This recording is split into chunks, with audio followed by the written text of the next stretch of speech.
Welcome.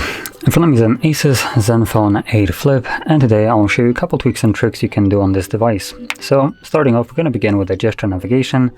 Now by default, I believe it comes enabled, which it guides you through it once you set up the device. But if you want to bring back the normal buttons, you can go into the settings, display, and in here we should find somewhere system navigation, and you can select to have buttons instead of the gestures if you want that. Now moving on to the next option, it's going to be the refresh rate, which again can be found in settings. For some reason I just closed them, even though it should have just come back. But anyway, in the display section we should have somewhere refresh rate, and we have a choice between 60, 90 and auto. Now if you want to have always buttery smooth animations, you can set it to 90. Now for some reason this device doesn't come with 120, even though the Zenfone 8 has 120. I have no idea why they did it this way, but this device in this aspect is a little bit worse. You only get 90 instead of 120.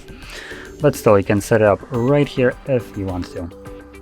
Now moving on to the next option, it's going to be associated with the battery. Now normally battery is just a little bit of a boring subject here, but on ASUS, they, at least on the Zenfone, they brought the battery straight from the ROG phone, which is a good thing.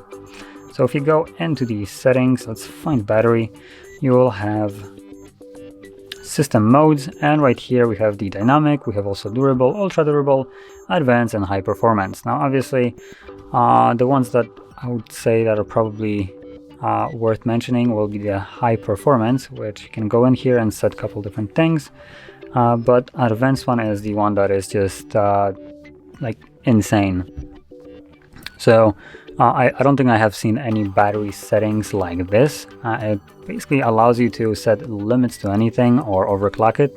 So we have thermal limits, we have GPU performance, CPU performance, RAM performance, and so on. And additionally, you can set what kind of Wi-Fi it uses, what kind of LTE or 5 gigahertz it uses, along with screen refresh rates and so on. You can toggle it all in here to have it basically meet whatever you want it to do. And once you are satisfied with all the settings, save it and simply enable it. And yeah, that's basically the, I believe, most control you can have over your phone and how it performs, to be honest. But anyway, moving on to the next option, it's going to be the animation speed, which on ASUS, again, really nicely done. It doesn't need to be activated through the developer options. It just neatly stashed away in the display section. It's pulled out straight out of the developer options because it's the same settings, same names for it, but you don't actually need to enable them, and they're not like hard to find. They're under the display. Let's quickly find it. So it should be somewhere in here. There we go, animation speed. So you have the 3 different animations, animation scale, animation duration scale, and transition animation scale. And basically the transition, oh, never mind. We don't actually have the window here popping up to choose from. So anyway, once you tap on it, you can set it to 0.5, which is what I would recommend. It still retains animations, but speeds them up by basically 50%, so they're twice as fast. And that basically means that whatever you're opening up or transitioning through different applications, animations will be faster than they were before. And moving on to the last option, it's going to be the status bar icons. Now, as you can see, status bar here is fairly nice and clean. If I could also disable the, there we go. So as you can see, status bar is fairly nice and clean. Only has a couple toggles.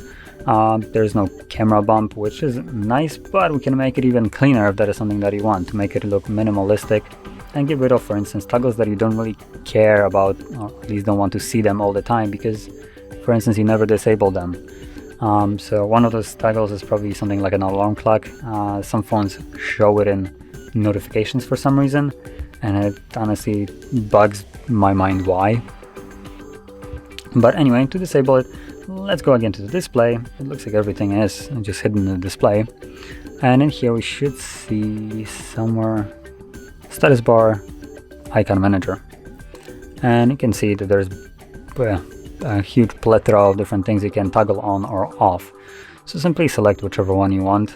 Obviously you can basically disable all of them if there's nothing that you want.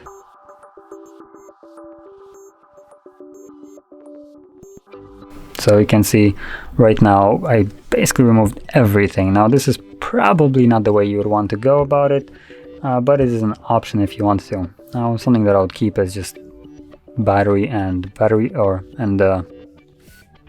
clock. Now additionally the gear icon is just from a setup. As you can see, finish up setup. Once you deal with this, or if you already have dealt it, you shouldn't see any kind of gear icon there.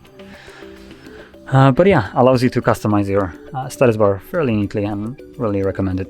Now, that being said, this would conclude all the tweaks and tricks I wanted to share. And if you found this video helpful, don't forget to hit like, subscribe, and thanks for watching.